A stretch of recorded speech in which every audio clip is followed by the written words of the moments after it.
It's the SFL nights it's the SFL nights with AJ Striker, with AJ Striker.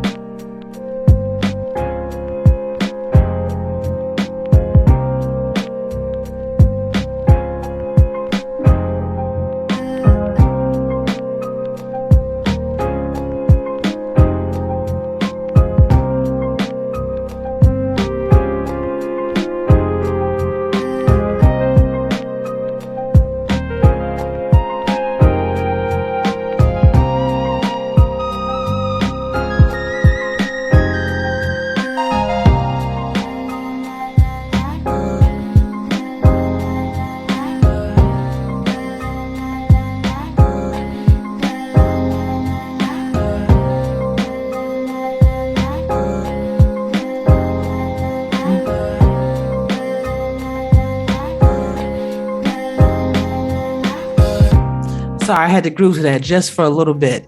What's up, SFL Nation? Welcome back to SFL Nights with AJ Striker. Thank you so much for joining me today or tonight or whenever you decided to hit that play button or click on that radio dial. I really appreciate it, y'all. Oh, man, we had some great stuff happening for week 6 SFLm action. And, you know, I think that the players, the coaches are getting very acclimated to the way that the AI works for this season, because this has been probably one of the most entertaining rookie seasons that I've seen in a while. Everybody has their moments where they shine, but this week was definitely one of them. And I can't wait to go over all of that with you. We will also be doing my rookie shout outs. It's strictly for those that did not receive player of the game, but did make a positive impact in the game, whether they lost or whether they won. Then we're going to be going to my SFL chat around the water cooler that we'll be talking about playoff standings. If the SFLm ended today, where everyone would be in the playoff rankings, followed by week 7's schedule, and then my 4th and goal interview, truly excited about. I have Mr. Cesar Ackerman from the Memphis River Runners, tight end. I also have Mr. Robert Cherry, defensive end for the Madison Lynx. And then I have Deputy Commissioner Mr. Andrew Rasticelli with me as well, going over just SFLm, trying to have a deep, in-depth interview with everybody, just so we can get to know these people in our community. That's my main thing. I've always done that. So I am looking forward to sharing that with you. But first, week 6 action. Now, the Tacoma Grizzlies took on the Madison Lynx, and the Madison Lynx won 30-17. The Lynx had 211 yards passing, 112 yards rushing for 323 yards total. Their time of possession was 25 minutes, 30 seconds with one mistake. They had 7 points in the first, 3 points in the second, 3 points in the third, and 17 points in the fourth quarter. Tacoma had 226 yards passing, 80 yards rushing for 306 yards total. Time of possession was 17 minutes, 49 seconds with 4 turnovers. They had 3 points in the second and 14 points in the fourth quarter. Player of the game was quarterback Xander Moon with 25 completions, 30 attempts, 211 yards, 3 touchdowns, and 11 rushing yards. The San Jose Flight took on the Annapolis Navigators, and the Navies won in a big way, 48-16, still remains undefeated. The Navies had 283 yards passing, 154 yards rushing for 437 yards total. Their time of possession was 17 minutes and 26 seconds with only one mistake. The Navies had 14 in the first quarter, 17 points in the second quarter, 14 points in the third quarter, and 3 points in the fourth quarter. The Flight had 305 yards passing, 85 yards rushing for 390 yards total. Time of possession was 26 minutes, 34 seconds with 3 mistakes. San Jose Flight had 3 points in the first quarter, 6 in the second, and 7 in the fourth quarter. Player of the game was running back Randy Squarebush with 17 attempts, 160 yards, 3 touchdowns, and 33 reception yards. The Salt Lake City Rustlers took on the Memphis River Runners, where Memphis won 24-13. Memphis had 230 yards passing, 124 yards rushing for 354 yards total. Time of possession was 21 minutes, 33 seconds with 3 mistakes. They scored 7 points in the first, 14 points in the second, and 3 points in the fourth. Salt Lake had 166 yards passing, 54 yards rushing for 220 yards total. Time of possession was 20 minutes, 55 seconds with 1 turnover. They scored 3 points in the first quarter and 10 points in the fourth quarter. Player of the game was halfback G.P. Wells, 19 attempts, 129 yards, 2 touchdowns, and 22 reception yards.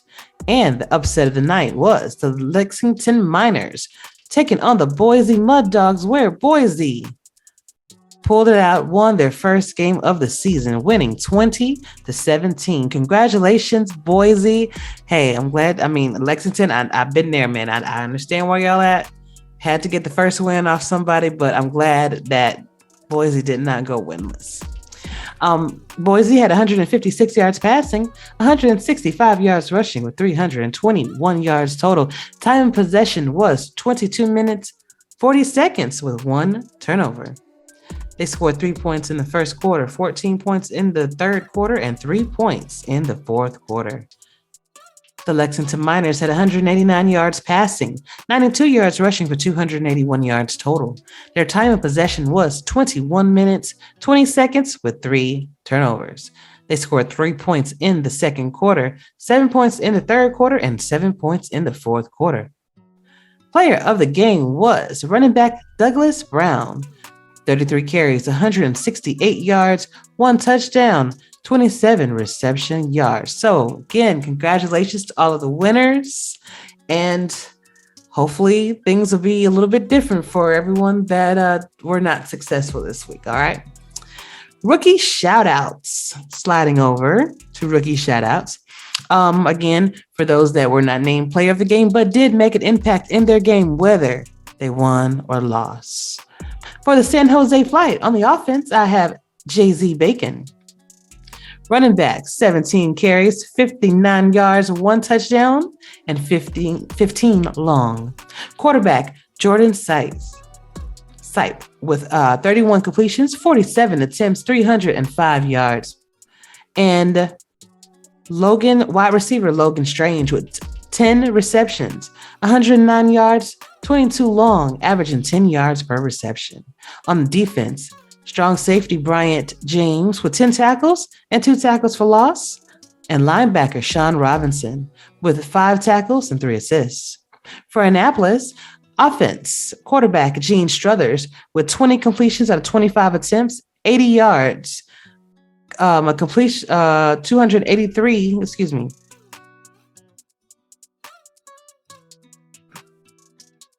80 completion percentage, 283 yards, 2 touchdowns, and 48 long. Wide receiver Orrin Darby with 6 receptions, 143 yards, 2 touchdowns, 48 long, 23 yards per reception. And on the defense, cornerback King Rashid with 7 tackles, 2 assists, 1 pass deflection. Linebacker Tazzy Blackwell with 9 tackles and 3 assists. Linebacker Yambe Adams with 9 tackles, 3 assists, 2 pass deflections, and 1 interception. Defensive tackle Odette Boudreau had 2 tackles, 2 assists, 1 sack, and 1 tackle for loss. Free safety Gerald D. Gahn with 4 tackles, 2 assists, 1 pass deflection, 1 interception for 78 yards, and even a touchdown. All right, Gerald, I see you. For Lexington Miners, on the offensive side of the ball, we have wide receiver David Gears with 10 receptions, 112 yards, 1 touchdown, 25 long, 11 yards per reception.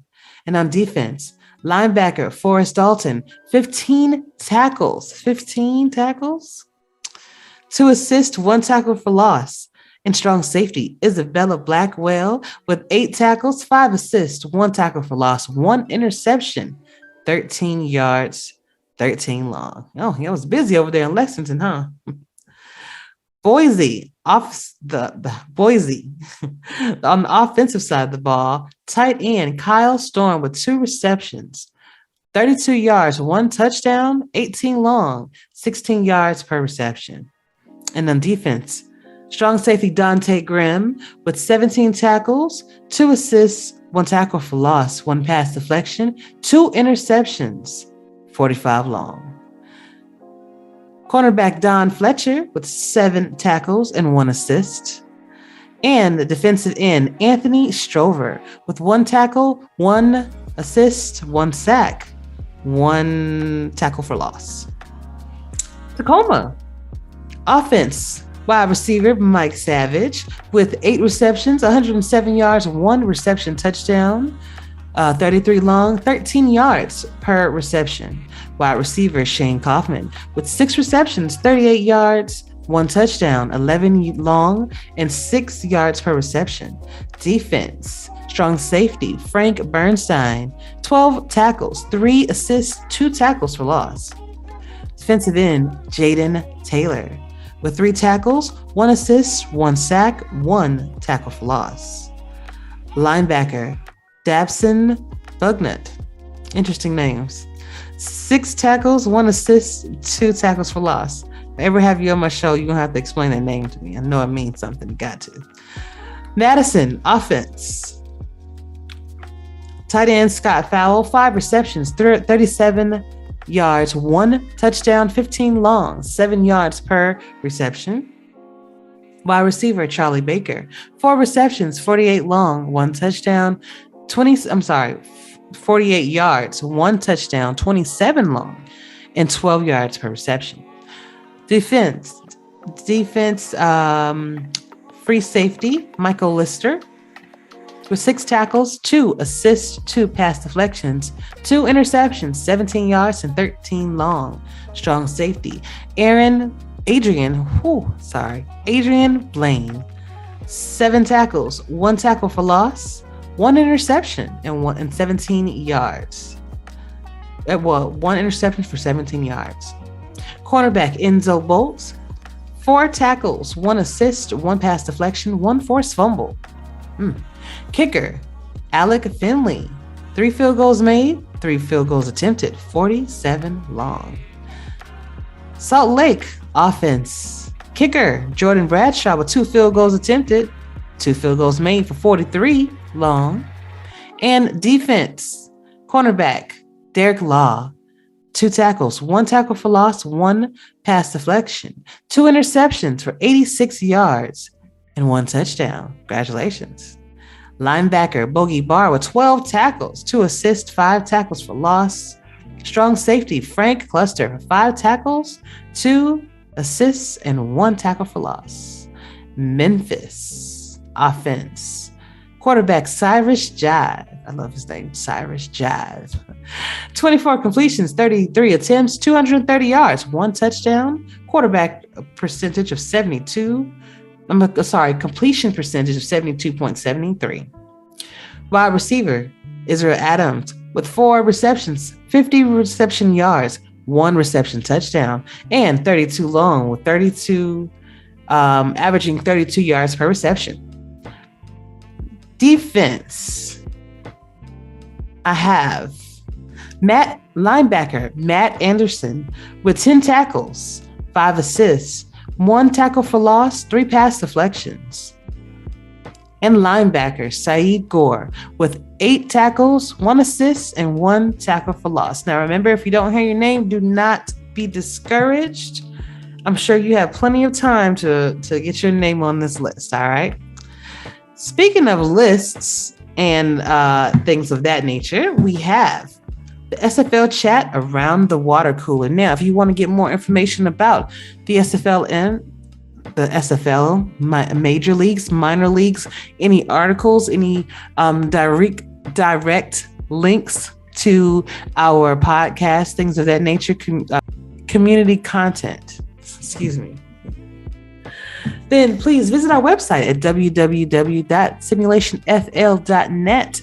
You can even join our Discord to be able to view some of the graphics that I actually showed during my podcast. We have those available on Discord. Some are available on the website. But this one will actually be on Discord, and it is our SFLm playoff standings. This is an exciting time for players and coaches of the SFLm, as the playoffs are drawing near. So if the season ended today, the playoffs would work out as follows. Number 1 would be Madison Lynx. They are now 5-0, as well as the Annapolis Navigators being 5-0 as well.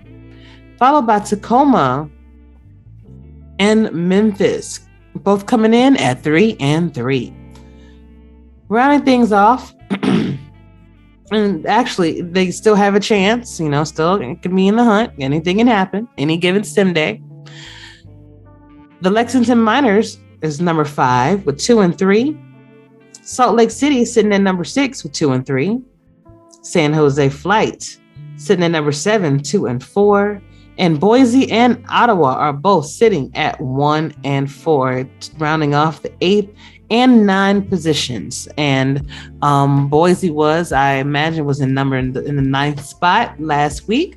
But since they got that win over the Lexington Miners, which are ranked higher, they are able to be bumped up a little bit. So congratulations to all of you. 4 teams will make the postseason, and playoff schedule semifinals will be on December the 22nd. And the 4th SFLm championship will be Wednesday, December the 29th. Going to be some exciting things coming up. So these games coming up for week 7 are going to be very important, because it will help solidify some things for some people and probably give others a second chance. So games will be taking place on Friday, December 3rd, and will be as follows. And can also be found on SFL's YouTube channel as well. The Annapolis Navigators will be taking on the Salt Lake City Rustlers at 7 p.m. The Boise Mud Dogs will be taking on the Ottawa Cavalry at 7:20 p.m. Should be a good game. Both of those individuals teams are 1-4, so we're going to see who's going to take that win. Evenly matched up, it seems.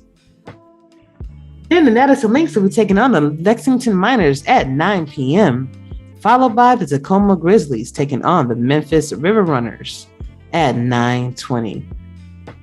It's going to be some wonderful games, a lot to tuck in. A lot of rookies are very excited about their chances of making it to the playoffs and even making it to a championship and even winning your first championship as a rookie. Good stuff. Good luck to all of you, and I'm looking forward to seeing your efforts work out on the field. Next up, my 4th and Goal interviews. Enjoy. What is up, SFL Nation? We are back with the very first 4th and Goal interview for this evening. I have Mr. Robert Cherry, defensive lineman for the Madison Lynx. How are you? Doing good. How are you? Doing wonderful. I'm so glad that you were able to make some time for me today, brother. Thank you for being here. Mm-hmm. How are you enjoying your time in the league so far? I'm enjoying it quite a bit. I really love Madison. I love the team. Locker room is amazing. It's a lot of fun. Awesome. Well, let's get to know you a little bit. So, who are you? What is your name, your age, your hometown, some interesting facts about yourself, and your favorite NFL team? Well, let's see. My name is Robert Cherry. I am 32. I live in Orlando, Florida, but I'm originally from Chicago, Illinois. And my favorite football team, of course, is the Chicago Bears. And, I'm a husband and father. Father of 2 boys. Awesome. Hey, Robert, I'm gonna need you to do me a favor, dear. If you can repeat, I heard that you said you're you're originally from Chicago. If you can start right there, because it looks like your camera went out too. Yep. So my camera went out? Yep, your camera is out. So I'll edit all this. Oh, now you look good. Okay. So I can edit all this part out, so you'll be good to go. Okay. So just start back at the Bears and we're all good. Yeah, I'm a huge fan of the Chicago Bears. I'm a father of 2 boys, and you're a Bears fan too? Absolutely, Bears and Falcons fan. Oh. Awesome, yeah. Well, I'm a father of 2 boys, a 4-year-old and 3-year-old, and I have been with my wife since high school, 14 years now. Been married to her for 7 years. That is wonderful. Yep. Congratulations. Thank you. That is beautiful. That is beautiful to be able to have a relationship, not only having a friendship with a person since high school, want to marry them and that's awesome. All right. Yeah, she's my best friend. That's beautiful. Is she going to join the league too? I've been talking to her about it, but she's more of a hockey fan, so it's hard to get her to transition to that. Understood. Hey, if she's looking for a hockey league, I'm in there too, so I can give her the information on that. Okay. Oh, awesome. Dope. So tell me, have you ever played sports yourself? Yes, I played lacrosse in high school. I did try out for football, but during tryouts, I got kicked out for fighting. So the lacrosse coach actually saw me fighting, and he wanted me on his team for defense. Hey, it worked out either way. Yeah, it worked out. Who were you fighting about, if you don't mind me asking? I was trying out for tight end, and I kept bumping heads with this linebacker, and eventually he threw fists and I threw fists, and that's all she wrote for my tryout and his tryout. He got kicked out too. Hey, sometimes the testosterone hits, and you just got to punch something. I get it. I mean, I don't get it, but yeah. I get it. But hey, yeah. It worked out for you anyway. How did you find the SFL? Yeah. I was watching on my Samsung TV. It came up on FTF. I saw the Florida Storm, I believe, facing either the Atlanta Swarm or Charleston Predators. I thought it was really cool, so I had to sign up. Oh, phenomenal. What did you think about it? Like, how did that game make you feel? It was a great change of pace from watching live football, and it was very entertaining hearing the announcers, and I just wanted to be a part of it. It was really cool. I'm telling you, the announcers, the broadcasters, they can make or break an experience, and that was one of the reasons why I joined, was because of the excitement that they had for this game that's a simulation, but they sound like they were calling real games. And then when you hear your name called, I know, it's amazing. It is. It's awesome, man. Yeah. So ultimately, why did you decide to join the league? I mean, you could have went anywhere. You could have been a part of different other leagues. Why the SFL? I chose the SFL just because I saw them on FTF, and I joined the Discord, and I was in Discord for a couple weeks before I decided to actually create a player. And I liked the community. I liked what they were talking about. They were talking about sports and other things. It was really cool. Now, you alluded to one of my questions earlier about your locker room. So tell me, what is the Madison Lynx locker room like? And how did you feel when you were placed in that locker room? I was, of course, when I first got picked, I was nervous to join Madison. But now I know it's a really close-knit group. We hype each other up every progression day, every game day. It's a lot of fun. The coaches are amazing. Talking to Axel, talking to Jacob, talking to the other coaches. It's a lot of fun. Awesome. And then your teammates make it even better because you have that camaraderie, like we all came through this little war together. And then when you come out clean, definitely, it's awesome. Yeah. Yeah, it's a lot of fun. Like our defensive side of the ball is doing great, and we're watching the offense grow. It's amazing. All right, gotcha. And so that again alluded to my next question. So how do you think Madison's season is going so far? And how do you think that you're doing as a player so far? I think Madison is doing great. I mean, we're undefeated right now. I do hope we stay undefeated all the way through to the playoffs. I do think we will make the playoffs, but once you're in the playoffs, anything could happen, of course. Me as a player, I do like my progressions. I do like where I'm being, where my attributes are going. I've been working closely with the coaches on what I need to work on and what I need to input in, and I think that's been helping me a lot. Phenomenal. That is very important.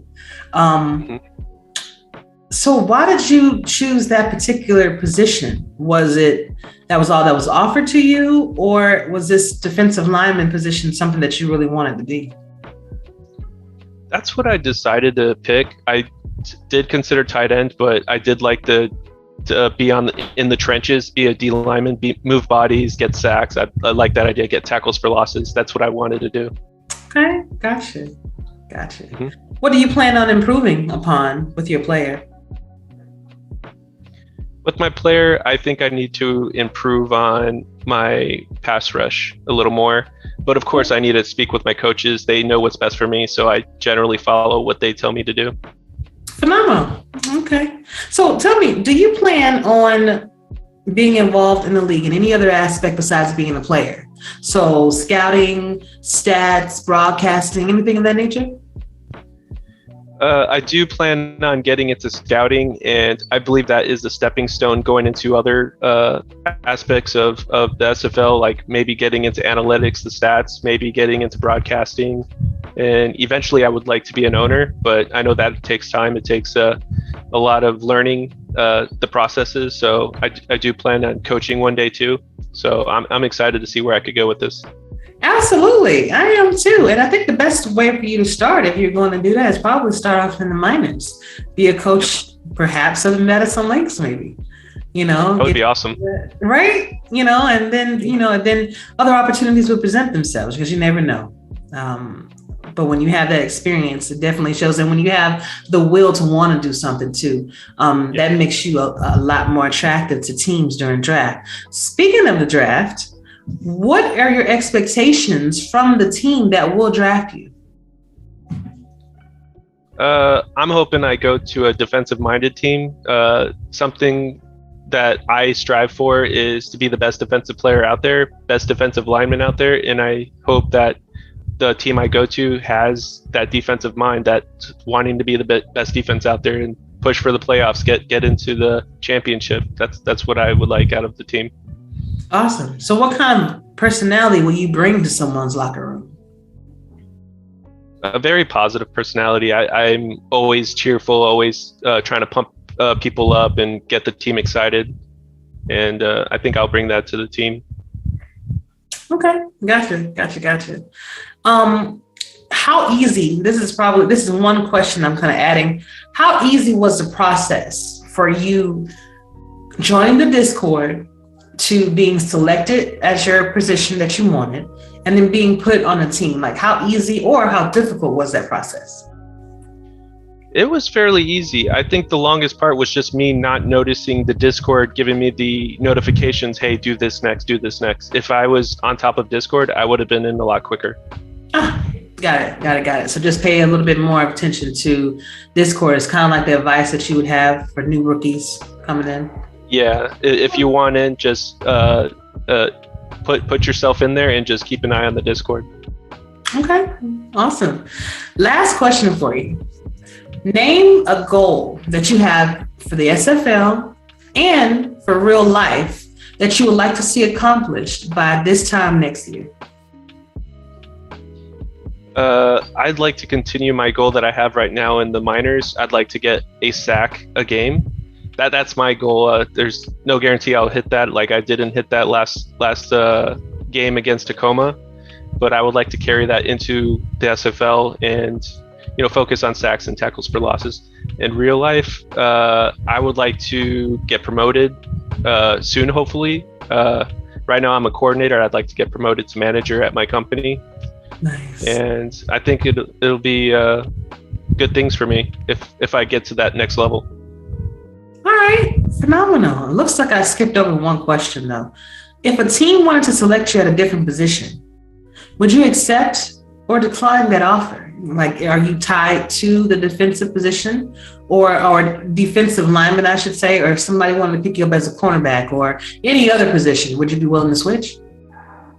Well, I'm currently lined up at defensive end, and I recently changed my title to defensive line because I'm willing to change to tackle, defensive tackle. And I am open to whatever team needs me to play at linebacker. I'm willing to do that as well.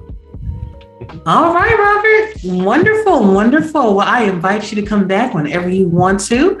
After the draft, once you get drafted, you can come back and kind of gloat about it, how you feel, what your experience was, things like that. And I wish you the best of luck. You're welcome. Thank you very much. Thank you for having me. Anytime, but I cannot let you go without giving you the last word. So that can be a song, that can be a poem, or a simple shout out right now. Robert, the floor is yours. Well, my Discord name is War Poet, and I've written this poem a long time ago. It is, I am your sword, you are my shield. Together we shall not yield. Victory assured with the desire we wield. Forever rulers of the battlefield. I love it.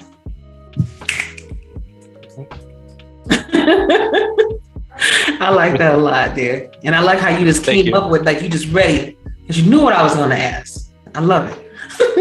Yep. Do you have any questions for me before you go? Like, as a GM, you got anything you want to ask? Or? As a player, is there anything you wish you could have back and maybe change through your process when you first came into the SFL? Maybe throw less interceptions.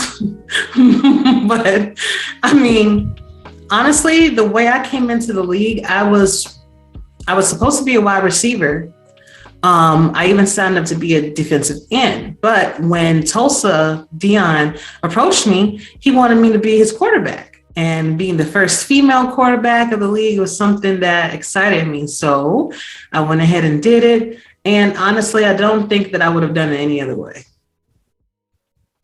That's awesome. Absolutely. That's awesome. That's also good that you guys see. You guys kind of have it good because I only had one game to prove myself as a wide receiver. You guys have 8, 9, 10. Depending on how long you go into it, you can even be a champion, which looks very good on your resume. So, but don't be discouraged if you don't make it to that point. I want to make sure I throw that out there too. If you're, kind of like the Boise Mud Dogs, where not a lot of wins in the win column. It's not something that we necessarily look at. We look at your player ability, and then we talk to your coaches and see what type of player you are in the locker room. That's how we do things. Okay. That's Anything awesome. else? Is that also how you look for scouts and coaches? Yes. And if you say that you have if you have an interest in it, we'll definitely look at it like that. Or if it's a situation to where you express that to us, even to going to different coaches and GMs and letting them know, hey, I'm willing to do A, B, and C for your team, and I feel like I can be a valuable asset to you. You'll definitely move up to the top of the board. It's all in how you sell yourself, pretty much. Okay. Thank you for that advice. You're very welcome, and you can hit me up anytime you have any more questions, and I'll do my best to answer them for you, okay? Thank you very much. You're welcome. I'm looking forward to see what you do next week, brother. Oh, I'm excited. Against Lexington, 2 major defenses in the league. I'm excited. Oh, yeah, it's going to be a good game. It's going to be a good game. So you'll see me out there. Awesome. All right, Robert. Thank you. Thank you very much. You have a good one. You too. Bye-bye. All right, and welcome to my 4th and Goal interview. Tonight's guest is Mr. Cesar Ackerman, tight end for the Memphis River Runners. How are you doing, sir? I am having a relatively good day today. Awesome. Well, hey, any day that you're on this side is a good day. Just what you make of it. So I love it. I love it. That is a very, very good point. Well, welcome to the show, Cesar. It's a pleasure to have you. Pleasure to be here today. Yes, we have been missing each other, but things work out the way they're supposed to. And now we have plenty of time for each other. So congratulations on your win yesterday over the Ottawa Cavalry. Yeah, even though I barely got any type of things thrown my way, that's not really the point. It's the fact of a lot of the game plan is really starting to go very well, because we were definitely struggling a little bit earlier on in the season, but with our new offensive coordinator, who is just our defensive coordinator as well, I definitely can see our team starting to tighten up more and more. GP is still getting it done well for us, but we're also incorporating the passing game just a little bit more. Jive is doing really well. Isel Adams is really showing out. Yeah. And I definitely like our receiving core right now. Our defense, I honestly think our defense is underrated, but we'll see what everyone else thinks of that maybe as we go forward. But yeah, we got the victory. It's thanks to the entire team doing what they needed to do. And yeah, I only got one pass, one catch, but definitely set up for that touchdown. So that was my thing. And there are no small parts. If you would have missed that ball, then what? You probably would have been out of... We would have just found... Honestly, we would have just found it our way. I'm confident that this team would have been able to find on our way to get down that field, that drive. However, it's the fact that I did incorporate, which that's a good thing. Yeah. And the thing is, you got to have your moments where you shine. It's funny because you're going to hear from DDP, Andrew Rassicelli, on this same show. And, we were discussing just that and how coaches are trying to get in the SFLm, trying to get everyone involved as much as possible. And I think that's amazing because you get a chance to see your player and showcase your talent. So where this week you weren't targeted as much, next week it may be coming your way. So you better make sure you have that glue on your gloves, man. Catch everything. Well, yeah, there is the potential for that to happen. However, okay. I personally believe that if the game plan is working, then the game plan needs to stay relatively the same. Now, if I do get more looks, then all right, that's fine. But if it doesn't help the team actually get it done, then it doesn't matter. Okay. Awesome. Team-oriented individual that is not about his personal stats, but is about the win. Like that. Of course, personal stats, they're fine too. They're definitely fine. I mean, definitely want to be on an all-star team, sure. But I don't want to be on an all-star team if the rest of the team isn't doing too well. Okay, that's fair. You want to see yourself win and you want to help your team win. I definitely understand that. Right. And we're actually going to talk a little bit more about that in a minute, but I want to get to know you more about you first. So if you want to share your actual name, if Cesar Eckerman is not your name, you can do so.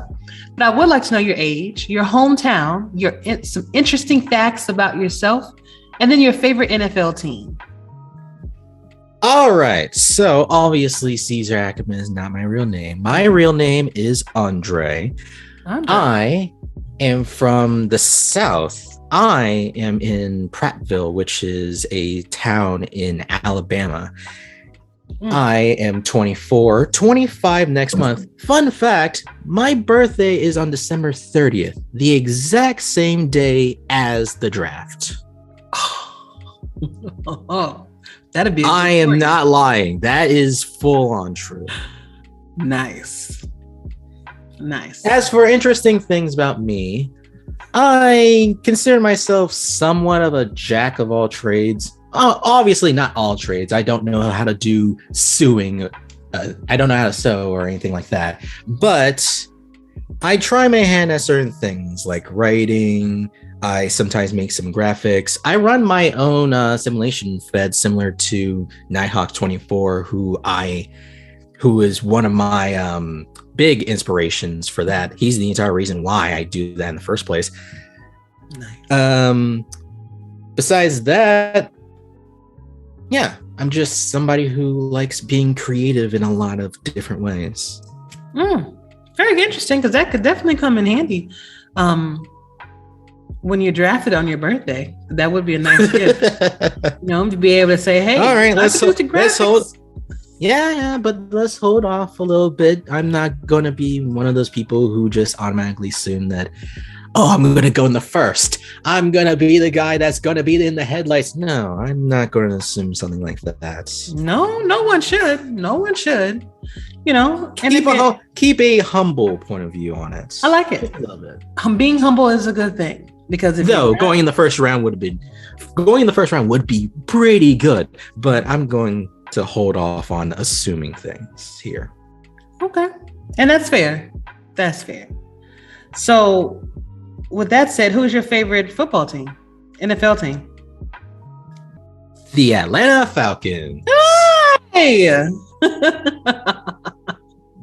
Very nice. I have not, I can't say I didn't have any Atlanta Falcons fans on the show before, but they're very few between. So, hey. I would understand that. Well, I'm a Falcons and a Bears fan. So fan of Atlanta, fan of Chicago. Yeah, I'm from Atlanta. But my husband is from Chicago, so we often support each other's teams. Unless we are playing each other, then you go for your home team. So that's a very fair point. Yes, it's hard. It's hard being a fan of Atlanta. Braves kind of broke. Well, actually, the 5 strike. Yeah, the Braves just won the entire World Series. Which, right. By the way, I, being 24 and being somebody who's into basically all the Atlanta teams, except for the Georgia Bulldogs, when it comes to the college level, I don't rep Georgia Bulldogs. And a lot of people are not going to like this, I rep the Crimson Tide. Well, I mean, you are from Bama. I get that. That's not, I can't expect you to root for all the Georgia teams. However, you all almost lost last night. Yeah. Okay. Yeah. Sure. Yes, we almost lost last night. Auburn those two almost got us. Intentional grounding calls that were not called would have ended the. That's up for interpretation.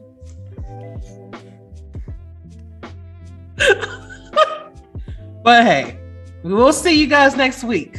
All right. Yes, but moving back to Atlanta teams, being a fan of Atlanta teams for basically most of my life, I have never actually seen any of my favorite teams actually get anything done at the very high level when it pertains to Atlanta. A lot of them get close, especially infamously, the Falcons in 2016, but that went the way it did. So to actually see the Braves actually win the entire thing, which I've never seen any of my teams actually win the big championship, besides college, but right. College is a whole other thing. I'm talking the national world level. Absolutely.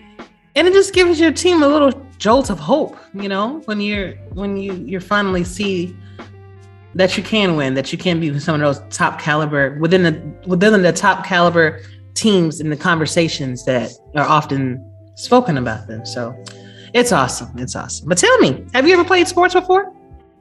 Have I played sports? Okay, so I have played sports one time in my life, and that was a very local basketball joint at the YMCA.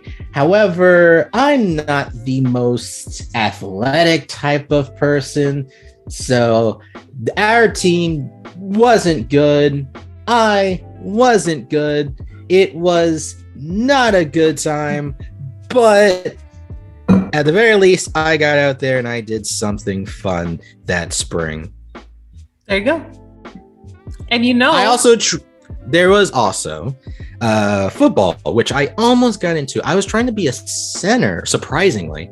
I was trying to be a center, and I just couldn't make the cut because I needed to get things in order when pertaining to grades and stuff like that. I wasn't bad, but I just need to get things in order in that regard. Which is more important, ultimately. Yes.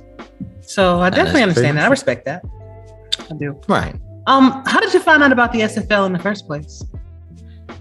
Okay, so how I found out about the SFL was that one day I was in a group chat with Hawks, and he was talking about this big football simulation thing that he joined in, and well, he didn't tell us directly about it. It was more like I got curious about some of the things he was letting up on, and I sort of asked a little bit of, what do you mean?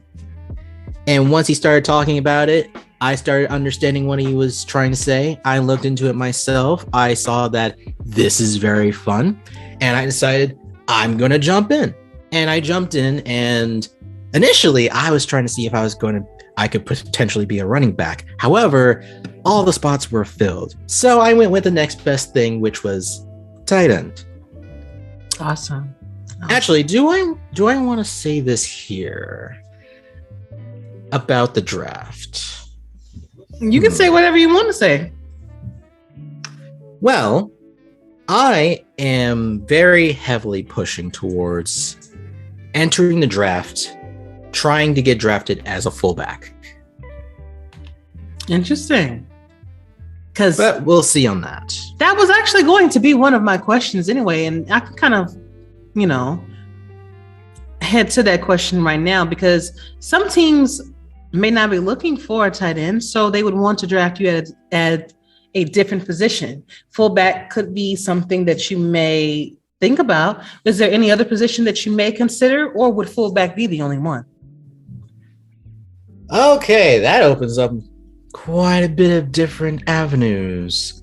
All right, so yes, fullback is definitely on the table for me if I do get drafted in that regard. Tight end is still on the table if for whatever reason a team is willing to draft me as a tight end. I'll most likely be tight end 2.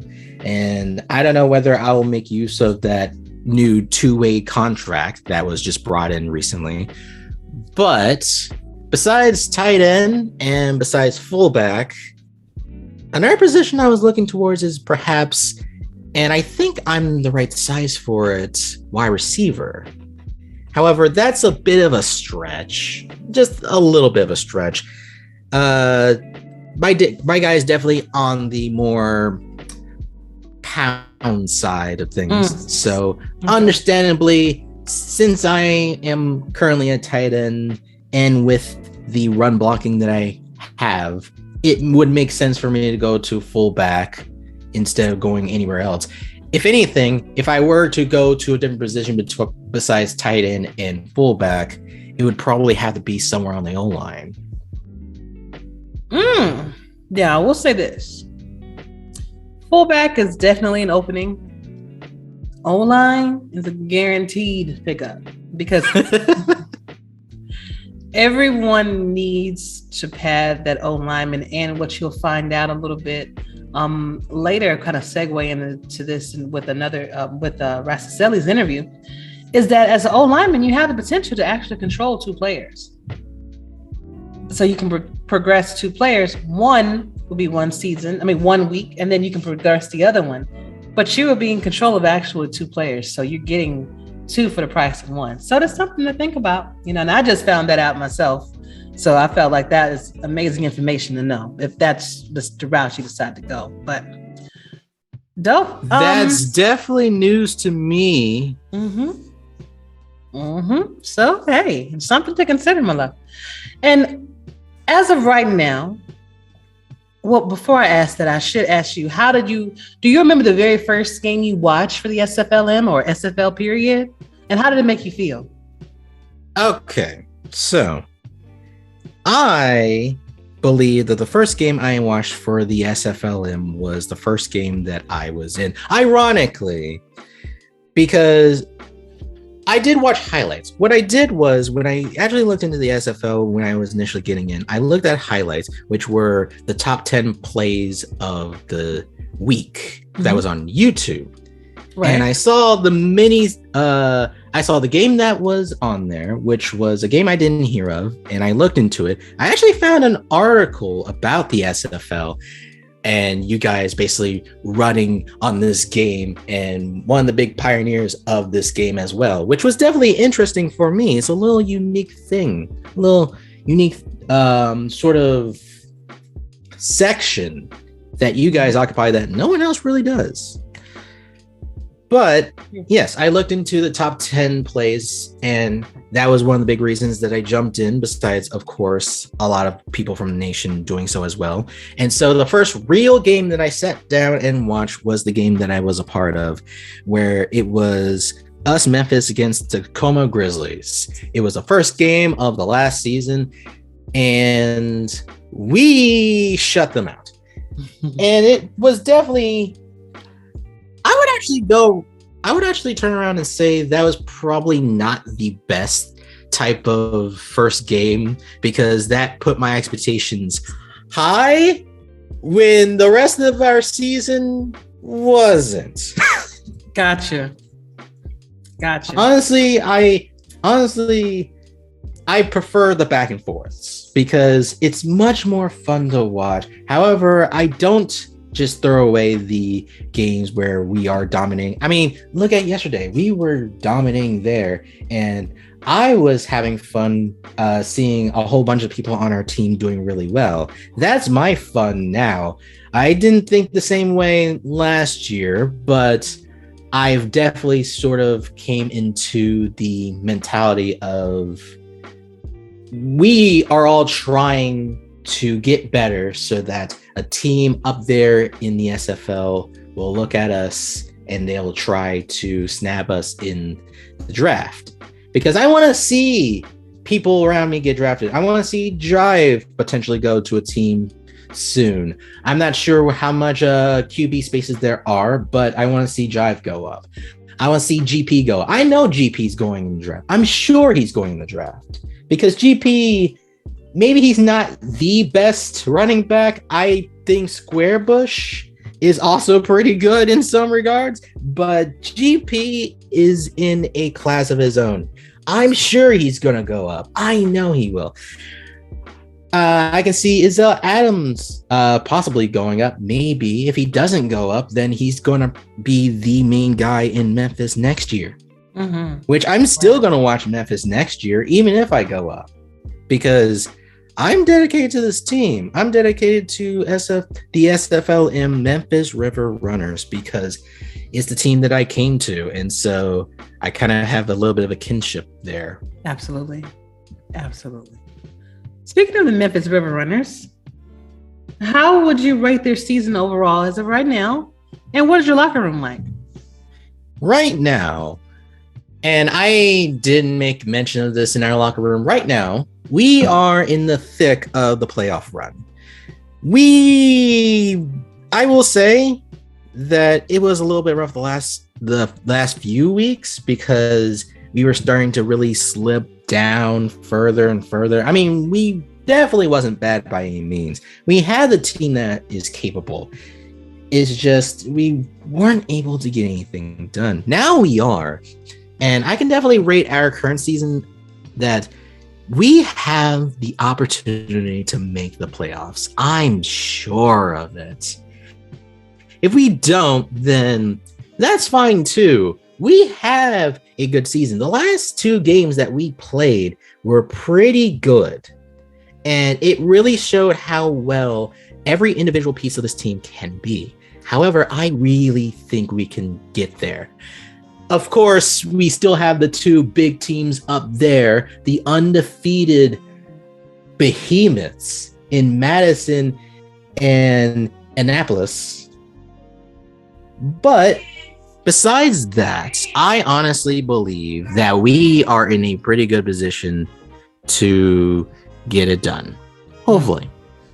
So I rate this season B. B.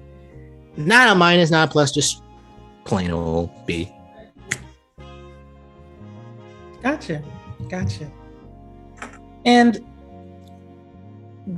how do you rate your player specifically?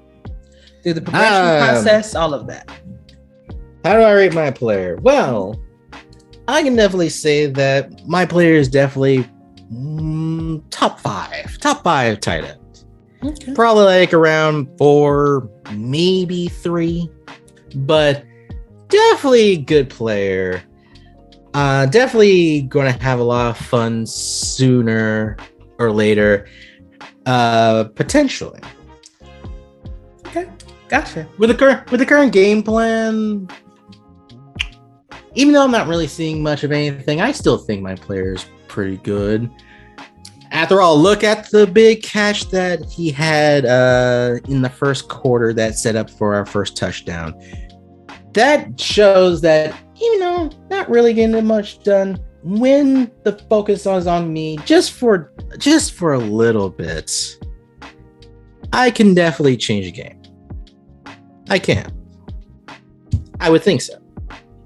Absolutely. And you're supposed to think so. You didn't create your player not to make an impact. You didn't create you don't do your progressions in the manner that you do because you just want to just not be targeted. So I got you. I love it. That's true. But I'm also not making my player in order to be an Antonio Brown. I see it as basically a puzzle, which I'm just one of the pieces, a part of it that makes the entire thing beautiful. Okay. Gotcha. Now, I alluded to this before I actually started recording. So I think you have a wonderful voice. I think it's clear. And I think it has character. Your voice has character. And when I say that, you have some people kind of like Tyler Falk. Let's see, like Damon Simeon, like Eddie Gage, like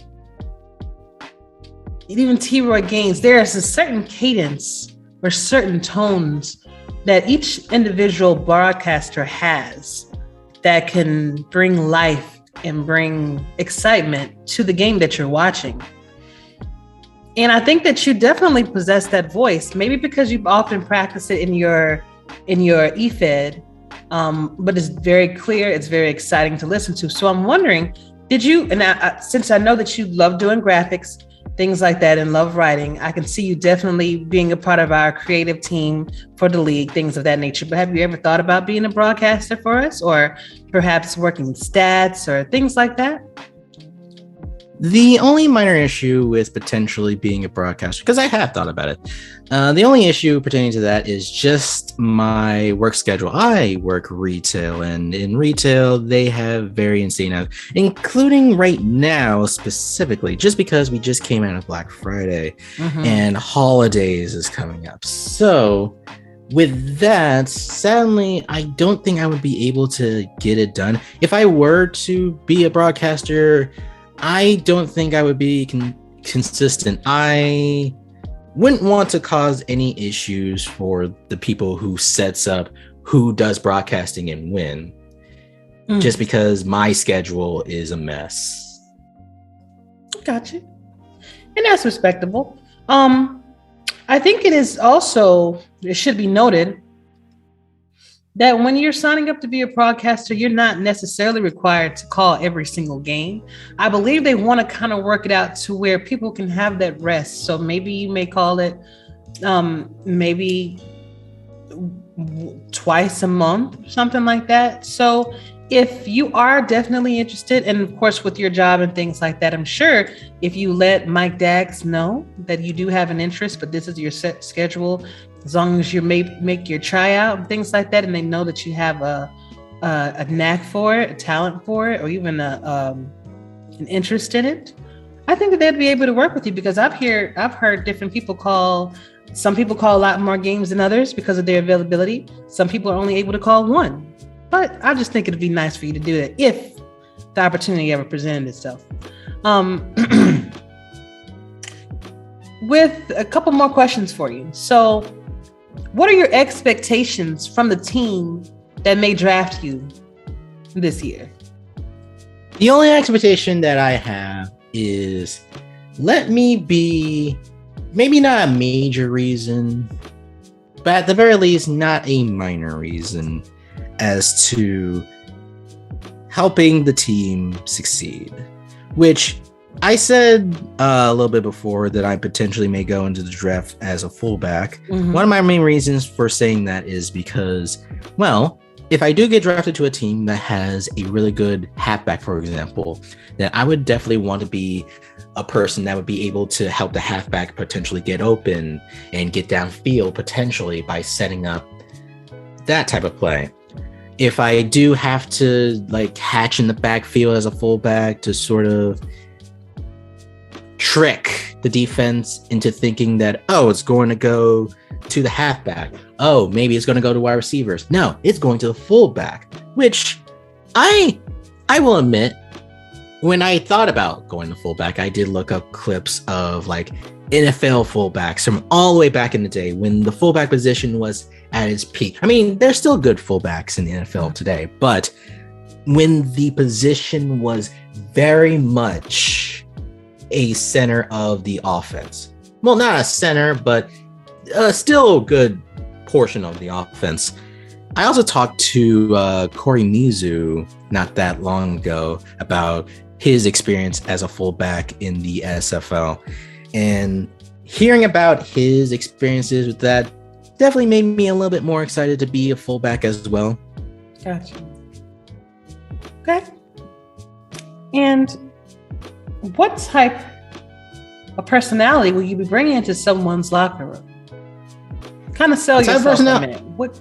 The type of personality that I would bring into the locker room. The type of attitude that I'll probably bring into the locker room is somebody who is there to not only just chill out and talk about a whole bunch of random stuff, but when it comes to game day, I want to make sure that I can encourage a whole bunch of people that we can get it done. And even in the regard that we don't, if we come up short, then I still want to say that each individual player did a really good job. I want to make people feel like they're not the reason why we lost. They're not the reason why we may come up short or anything like that. I want to basically pay attention to the strengths of individuals and say, you are good. Don't think that you aren't. Okay. Positive inspiration. I like that. That is very valuable in times where you will face adversity and, things of that nature. And so you definitely need to have that to help even the coach, because if you feel bad as a player by losing that game or not being as effective as you would like to be, can you imagine what the coach feels like? That's responsible for all 20 of you having a good time and winning this game. So that's very true. And I would hope that the locker room would probably do something similar for me, because I will admit I am somebody that only just every now and then I may sort of feel that way at times. However, in the greater scheme of things, it's fine. Right. It's only natural. Yeah, it's only natural. I'm only human. That's it. All right, my dear. So last question is, name a goal that you want to accomplish in your SFL career and in real life by this time next year. By this time next year, I would hope that I would get at least one rushing or catching touchdown as either a tight end or a fullback, regardless of where I go in the draft, or if I still down here in Memphis River Orange trying to get us a championship. As for IRL, I would have to say that my biggest goal in 1 second.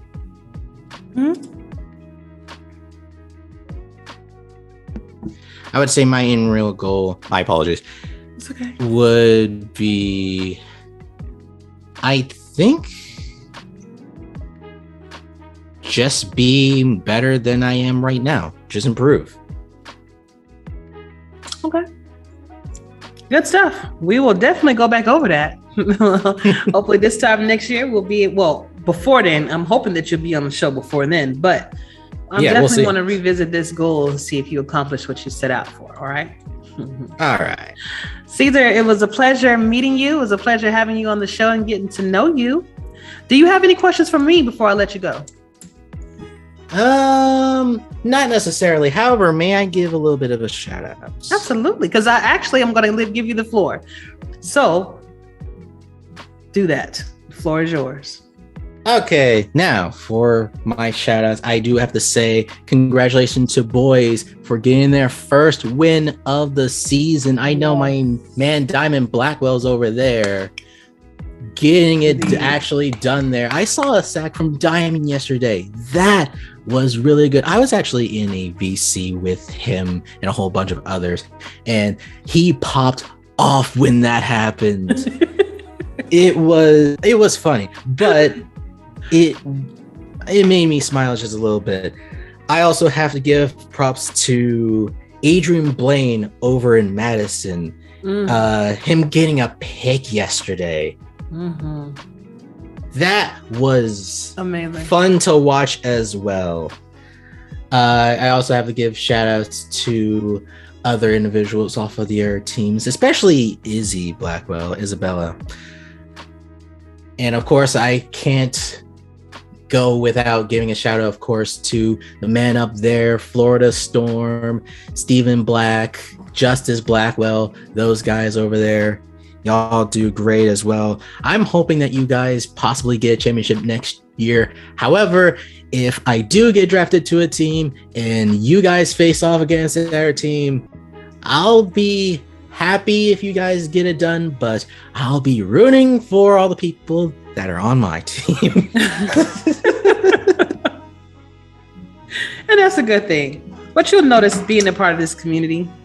And of course, wait. Mm-hmm. And of course, I have to give props to the individual that is on Memphis Rim Runners with me, which is Laquan Smith, cornerback. He got a pick yesterday. He's been improving bit by bit as well, and I'm hoping that he goes in the draft with me. Hopefully, if I go in the draft, I may be one of those people who will probably tell the person who drafts me, "Hey, how about him?" Hey, as long as there's a need, I don't see why not. Right. It is. I like the fact that you had the gumption to come out and do this. And I try to tell all the rookies, if you want to be noticed, if you want people to even think about you during the draft, go out on these shows or go out in general chat or even just talk to people. Don't be afraid to reach out and talk to individuals. That is very true. Because you never know what you might get from that. And like you were saying that you're going to be your top 5 tight ends. And because you're on this show, that might have boosted your draft stock because they know about you now. They know what you'll be willing to do. They know what type of person you are, just by hearing your voice. So congratulations. Good luck. Next week, good luck in the draft. And I think you're going to make some major moves and make some major splashes out here in the SFL world. Thank you. It's been a pleasure being on here. I do have to get going, so Absolutely. Thank you for having me on here. You have a great day. Thank you. All right.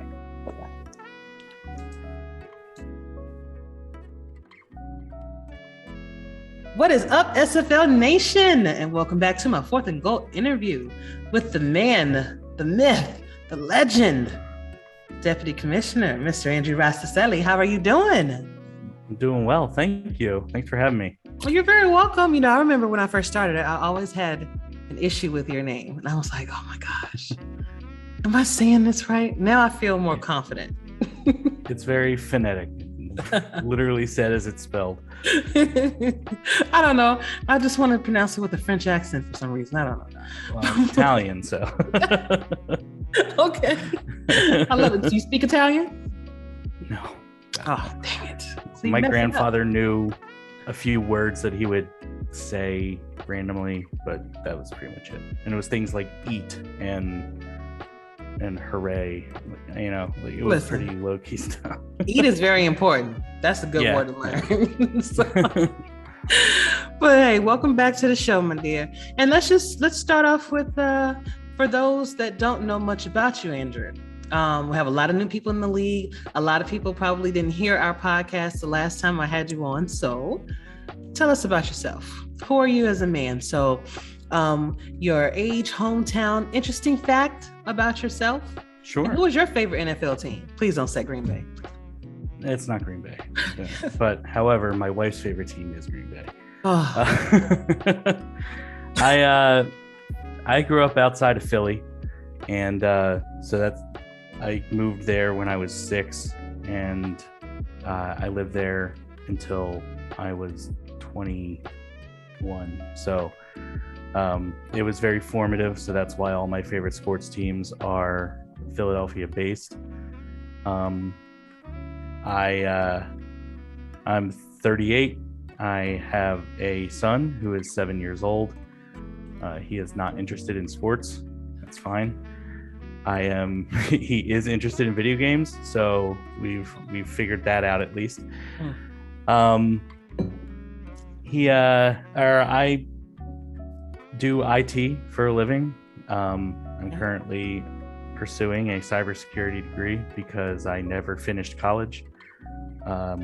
Originally I studied music, and that's why I do IT now, because there's no jobs in that. So and they simply it's don't unfortunate. pay well. It's unfortunate. It is. So I was actually in the middle of getting laid off. Excuse me while I let my dog back inside. I was in the middle of getting laid off back in 2016 when I found the SFL. So that's why I had so much time to kind of give to it, as Cam put the call out a couple weeks after joining. Luckily, I fell right into my next job, so didn't have any serious downtime there, but the job had downtime, so we were able to do a lot there and develop the progression system and institute that for season 10. Seemed like a nice round number that everyone would remember, and it's been going strong ever since. Indeed. And I didn't know that about you. I don't remember if you told me that on the last podcast that we did, that's how you actually started with the league. Did you ever have a player at one time? I did. When I first joined, I first looked to see if there's a Philadelphia team, which the SFL has never had a Philadelphia team. So I settled for the team closest to where I lived, which at the time was the DC Dragons. So I joined DC in the middle of season 7 as a fullback, and then the next off season, TJ approached about me taking over as quarterback because Mike Dazzo was taking a break. So I took over as quarterback for season 8, in addition of handling all contract signings and in-season replacements and whatnot. But then as Cam and I talked more, and it appeared that my role was going to grow more, it was going to be a lot more difficult for me to do my job, but not only have a stake in a team, but also be in all the locker rooms and have a stake in a team. So I sadly had to retire after one season at quarterback, which was mediocre at best, and I ruined TJ's playoff streak, and so it was time to bow out. Oh no, things happen. I'm sure TJ had the plan for you. You just had to progress and things like that. But that's why you implemented progression. We helped implement progression in season 10, for things like that. But I think that's very interesting. So I should have been coming to you when I needed some advice in my earlier seasons. No. Quarterback, huh? No, you shouldn't have come to me. Do you ever miss being a player though? I mean, I understand why you can't, especially having access to all the locker rooms like that. I mean, at times, there's times where I think about, like, what would I name my player? What position would I play? What would I do to try and make him better? And so, I think about it. I've tried to get involved in other sim leagues, but ultimately the experience of just being a player, just I don't know, it's not for me.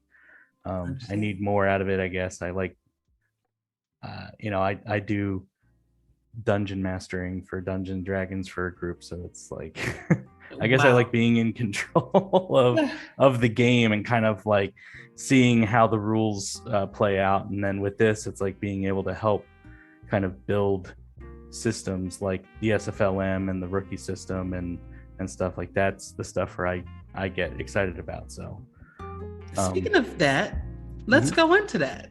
How did you come in? How did you? I'm assuming Cam, with all of your knowledge and how you've helped him in the major leagues, was the reason why he wanted you to implement the minor leagues. Can you tell us how that whole conversation went, and why is this so important to you? Yeah, I brought it to him. Okay.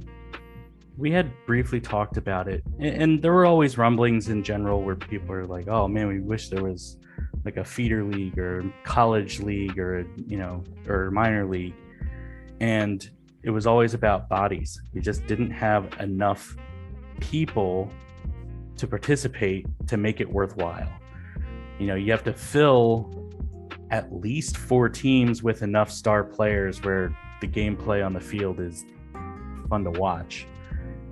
If it's a bunch of generics going at it butting heads, then it's generally gonna fall apart. So we finally were getting enough people in when we started showing up on for the fans and with Next Level. So when we saw the amount of people that were coming in, that's where I was able to kind of bring, hey, I think we have enough to build 8 teams with at least 10 players, and that should be enough to be something. I currently have the time because it was like right before the pandemic. So I had actually started a new job that wouldn't really allow me much time during the workday to do things, but I was still finding time in the evenings for that type of stuff. So I said, I can run everything. I can put in playbooks for 8 teams. I can progress 80 players. I did 400 before, so it's really not a big deal for me to do 80. But since I'm building roster files and doing playbooks for the first time, let's just not progress that first season. And what players will do is they will check in and essentially bank value that they can progress their player all at once for the draft. And that's kind of where it started, was just trying to balance my time and energy with the undertaking of handling the entire league by myself. As the minor leagues grew, it became easier for me to maintain playbooks and roster files, so we instituted progression there. But we were still trying to balance the speed at which my rookies progressed. We didn't want them to go full on. We didn't want them to match the SFL progression because it slowed down too much, and we still only had so many people in the minors. So in order for them to fill the spots that were vacated and also add new spots to teams, we need to make sure that those players were in a good spot to at least be competitive in the SFL. And then after season 3 of SFLm, we are kind of where we're at now, which is we have 9 teams. Every team has an average of about 13 to 14 players on it. And we have 120 players in the SFLm right now. We only had 1 missed progression last week.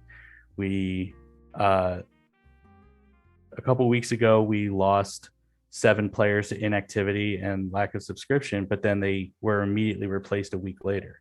We've averaged 1 new player a day for at least 9 weeks now. So like people are coming in and they're enjoying themselves, and they're enjoying SFLm, and they're enjoying the ability to progress. And this season we matched the progression to the SFL because the speed no longer needed to eclipse that of the SFL, and we wanted to get it ready for the portal so that everything can be automated as soon as that gets set up, which should happen this off season. So If everything's good, by the start of season 18, we will have 2 leagues in the portal, and all I will be doing is adding players on and off teams as needed. And which then should they make will do your all the job a progression. lot easier, right? Makes everything easier. Exactly. How taxing is that though? Meaning balancing your real life with SFL, all of these different things, all of the people wanting different things with their players and asking not only the coaches, but you about how to progress their players the right way. How taxing is that on you? I'll say that I try my best to not give advice on how to progress. I give advice on like what things do. I try to give advice on like what attributes do, what animations do, so players and their coaches can make the best decision. I try to stay out of it because that can be seen as like a competitive thing and I don't want to get involved. So I'll say that, like I did on Axel's show last week when we were going over animations, I was explaining like, now if I was a coach and progressing a cornerback, here's how I would do it. And like I explained that, and I wasn't really saying that for any particular player. It's just more like from my observations, from my experience in the league, like this is how I would handle that one scenario. And it's not to be taken as the end all be all answer. It's more or less just from my standpoint. I think it's pretty safe to say that no one person in this league has the answer to either progression or builds or playbooks or game scheme. So, and that's a good thing. I think that the coaches get better every year, so that statement becomes less and less true. But I think that that's also a good thing. It's good that it's getting more competitive. And that's what we like to see. And SFLm helps with that. It gives a lot of these coaches, what we saw in SFLm season 1 was like, Cam and I would always comment, and we never see that play in the SFL. Like no one does it. No one does tosses. No one does counters. No one does. Right. And now we do see it a little bit in the SFL. Like it was almost like now it didn't risk them wins and losses. They saw someone else risking wins and losses. And like, oh, well, it didn't work for them, but it might work for me with this. And so that's been good because it's been kind of helping all the way around. And that's the beauty. That's the beauty of having the SFLm, at least from a GM and owner's standpoint too, is that you have that video to go back and look at the players, their performances, how they've grown over the past few weeks, the course of 9 weeks. And even to see if different plays would work out in certain things. Now, is it a real difference in the major leagues and the minor leagues as far as coaching goes and the playbooks? Or is it all pretty much the same? I would say the major difference is that our coaches in the SFLm really do try to involve as many of the players as possible. I will give them that credit. And that's hard to do because in the SFL, you really do kind of play to your strengths and you play to your opponent's weaknesses because you need wins. You need wins to bust out tiebreakers. You need wins to make the playoffs. In SFLm, it's about building the experience from the ground up. Certain positions, you do need to make an effort to get those players involved, fullbacks and tight ends, and fifth DBs. Like they need to make an effort to get those players involved. And I'll give them credit that they do as good a job as could be expected to do that, because at the end, you are at the whims of the game. It's calling the plays. You give it the plays to call, but we see in the playbooks they're at least trying to get the players involved. I like that. So would you recommend coaches that are new to the SFL or that inspire to be a coach, should they just go ahead and start in the SFLm? They should definitely reach out, especially with scouting is a very good place to start, because what it does is it helps you identify plays from watching film, essentially. And I think anyone could tell you that that's a big part. Like you get to the point where Ramos is predicting plays before they happen live on screen. Like the guy just knows the game. And we can't expect that anyone else will get to that point. But Ramos has been playing this game since he was, 8 years old or whatever. And he knows it before it happens. Now, if you can get to a point where at least upon watching film, you know what you're looking at, then that's an advantage. It's something you can use. Okay, absolutely. For the SFLm players that are not selected in the draft, as you know, we go through that every year. And since the draft is coming up, we already know that not every position is going to be filled. Not everyone is going to be taken. If you are great, awesome, welcome to the majors. But if you're not, I've always said that going back to the SFLm to play is not a bad thing, because you can be like Randy Squarebush. These guys putting up 300-400 yards every game and freaking 5 touchdowns. Like, if you're going to be like that, and then now he cannot be overlooked. So what is some advice that you want to give to the rookies, so we won't have some other situations that we've had in the past for people being upset that they weren't drafted and then reacting a certain way? What is your advice? I mean, a lot of what the expectation I try and set is that how everyone experiences the league is different. And I think that it's really admirable that a large majority of the people that join our league are the type of people that like starting from the bottom and grinding their way to the top. And none of them really seem to want a shortcut.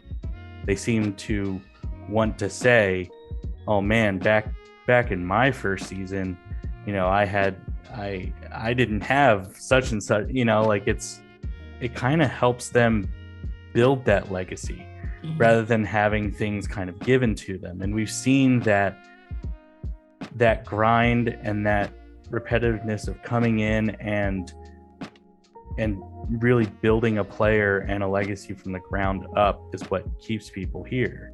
And that's what we want. You know, we want people to get that feeling. Now, of course, there are people who want to come in, they want to do their one season in the minors, then go to the pros and build their legacy that way. And that is also possible. It is not as possible for certain positions because it's heavily dependent on retirement up in the pros. But it is possible for a lot of defensive positions and some of these highly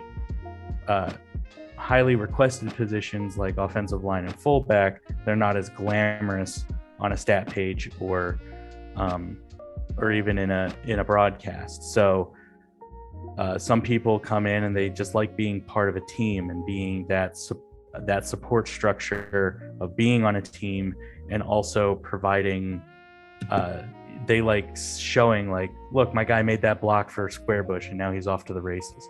Right. You know, so that's big for some, and everyone's experience is different, and that's always going to be the case. So if you didn't get drafted and you're disappointed in that, it doesn't mean that you won't get drafted next time. Maybe there's an opening at another position after the draft that you want to take over. That can happen in SFLm. If there's something else you want to try after the draft, is the time to see what's available and try it. Because we do work first come first serve, because it is what's easiest and honestly best for the whole divvying out the positions. You know, it's whoever claims it gets it. So if you are dying to play wide receiver and you're not getting drafted at cornerback because there's 17 other guys above you, then go for it and see how it goes. Maybe there's more opportunity there for you. That's really the best I can say. The other thing is that if you stick where you're at, you're only going to get better by the next draft. You were the 10th best strong safety this season. You could be the second best strong safety the next season, and have a lot more value and you're a lot more attractive to being drafted the next season. It's just, it's all timing. The guys who were there before you, they have more value. They've been here longer. They should get drafted. Gotcha. Two more questions for you. So what are some improvements that you would like to see for the SFLm, perhaps with the process of how the selections or anything that you see that may need to be improved, either just the joining process, or is there anything? Right now, I feel like the way the rosters are built are right in the sweet spot for providing the positions that people want to play, but also not allowing some of those more popular positions to be too deep, where they kind of suck in all the new users. So like in the first season of SFLm, every team had 3 wide receivers, but what we saw that occurred was that people would go after wide receiver, and then we had a shortage on linebackers, corners, and safeties. And honestly, the SFL didn't have a need for 27 receivers. They probably needed 8, and so that's why it made more sense to cut that 3rd wide receiver. Now every team only gets 2. And the only positions that are truly deep are things like offensive line, where every team, we have 45 openings at offensive line. So it's like, if anyone wants to play it, feel free, because please, we need it. But we can't make anyone play it. But it is the fast track to the pros. Like if you're an offensive lineman, you're gonna get drafted. But at the same time, we have to respect the people that want to play quarterback, and we set the expectation early. It's hard. It's hard to get in at quarterback, but it should be. It should be hard to get in at quarterback. It's the most popular position. Your name is called every down of every offensive play. You're at the top of the leaderboards. Passing stats are always first. You're always in the running for MVP. You're always in the running for Offensive Player of the Year. Like, yeah, it should be hardest, Right. So I think that's why we feel like the rosters are in a good spot. The adding players I have a system that I feel works pretty well, and just kind of have a list of priority for each new player that comes in. I check to see which team has the least amount of players, and if they have an opening at that position, I put that person there.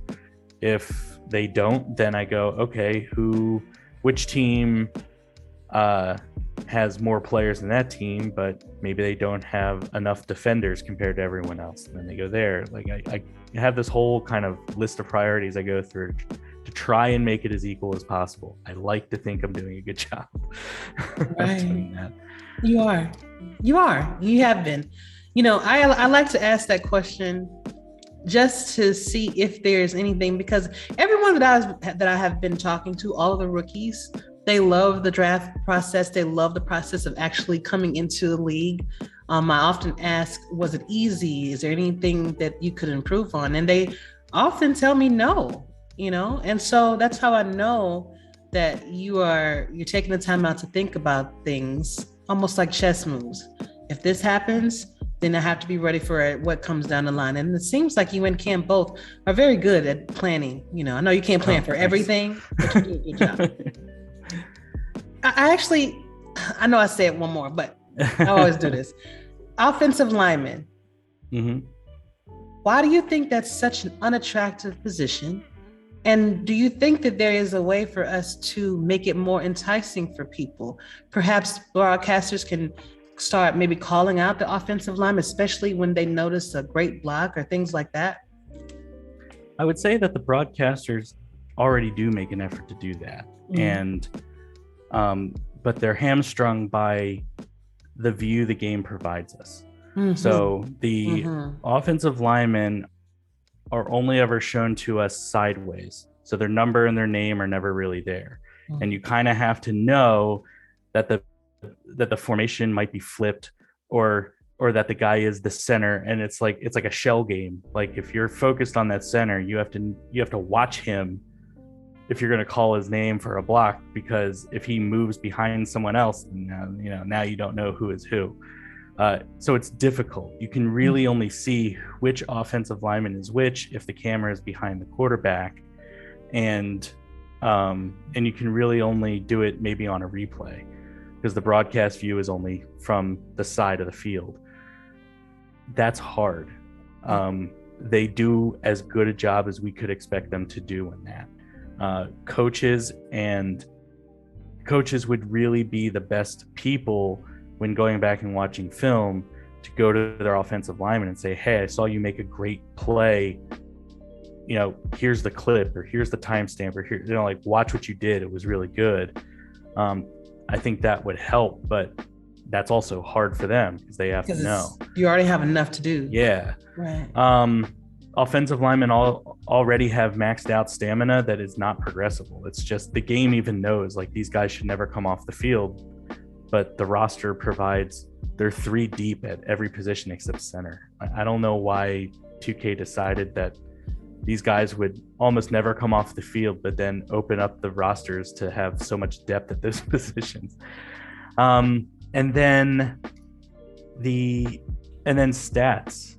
Even in real life, there's no real stats for them. There's pancakes, which are generally rather subjective to the stat analyst that's tracking the stats during the game.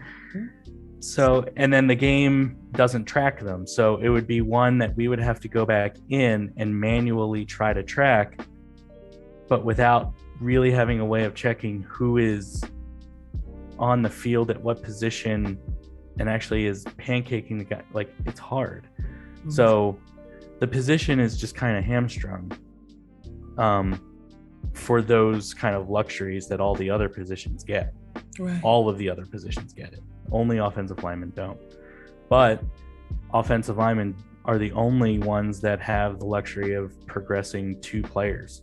They're the only ones that can control more than 1 player. It still costs against salary cap because that needs to happen. But if a team has space and a team has, like, we have a silver, what's his name? Mitchell Witters, I think. Yeah, Mitchell Witters from Madison. He's already a silver offensive lineman. If he gets drafted, whichever team that drafts him, if they have the cap space, should just have him start another player and have him progress that, because the one that he has is in a decent spot. So, like, they could go in and they could get 2 for the price of 1 by drafting him.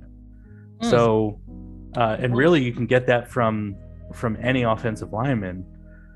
They can't progress 2 players the same week. They can only do 1 at a time, but still it's more than anyone else gets.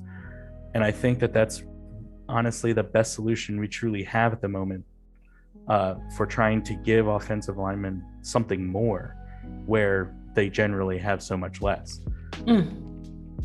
Good stuff. Now, last question, I promise. Okay. What are your overall thoughts on SFLm this season? Cam and I have actually had a couple conversations now how we think that the gameplay has been really good. Yeah. The addition of animations has kind of blown things up on offense more so than defense. But we have cornerbacks that have grabbed some of the some have gambled on acrobatic catches, which TJ, who is a current champion, has said is very important for that position. But a couple other guys have gone after ball hawk and closing speed, which we know are 2 very powerful animations. So I think that what we've seen has been very good. Randy has had some ridiculous games, but when you look at it, he's not doing anything that hasn't already been done in the SFL. So I think we were recapping, I was with Juice Williams in SFLm chat, and we were talking about it after his 400-yard game, that there have been 4 400-yard games in SFL history. Reggie Streeter had 2 of them, and he had 2 of them, I think, in 3 or 4 seasons. Like, he did it twice pretty quick. So he set the record and then broke his own record. And the record that he originally broke was set in season 6, and it hadn't been done since. Wow. So, and the only other person to do it is Zach Sandlin, who did it once and he fell like 4 yards short of the record. So it's not impossible even at the SFL. So it's not like he is completely overpowered and running through it. He's doing exactly what we've already seen. He's just a capable running back now. He had a rough first 2 seasons in SFLm, and now he's getting the experience of being on top of the league and being, the shining star. And he's been here long enough, and that's great. Doug Brown got it last season. Bailey O'Shaughnessy got it the season before that. So it's like all these guys have had their time in the sun, and now he's getting his. So I'm happy for him. I hope he gets drafted. I hope he goes somewhere and he gets to enjoy the league at the next level. I think it's either going to be Tulsa or Sioux Falls, personally. Yeah, I think he would do. I think he would do great with Dion, honestly. That might be a good choice for him. So we'll see how that works out. But listen, and Boise winning their first game. I know, good for them. Yeah, I hate zeros in the win column. Yeah, right. Even though, even if it's against your team, even we've had that happen. But yep. I just hate to see anybody just go winless just for all of the players that are in that squad, and they're progressing, they're doing everything they got to do. And then the coaches are working as hard as they can to try to figure this out. And sometimes things just don't happen the way it's supposed to, Yep. So good for y'all. But Andrew, thank you for your time. You always have a spot on my show. Anytime you want to come on, it's always good talking to you and catching up with you. Thank you. It was good. I appreciate it. You're welcome. Now, I can't let you go without giving you the last word. So that can be a song, that can be a poem, or a simple shout out. Right now, Andrew, the floor is yours. Sorry, I was not prepared for this. It was in your heart. Cam actually sung to me last week, so. Ooh, he sang to you? Gross. Hold on. One time my dad handed in lyrics to a theme song for an English paper, and he got a B on it, even though I'm excited. Oh man, this is dark. Dad, what? Never mind. You know what? The point is that, guys, feel free to hand in someone else's work at school, because apparently no one's paying attention.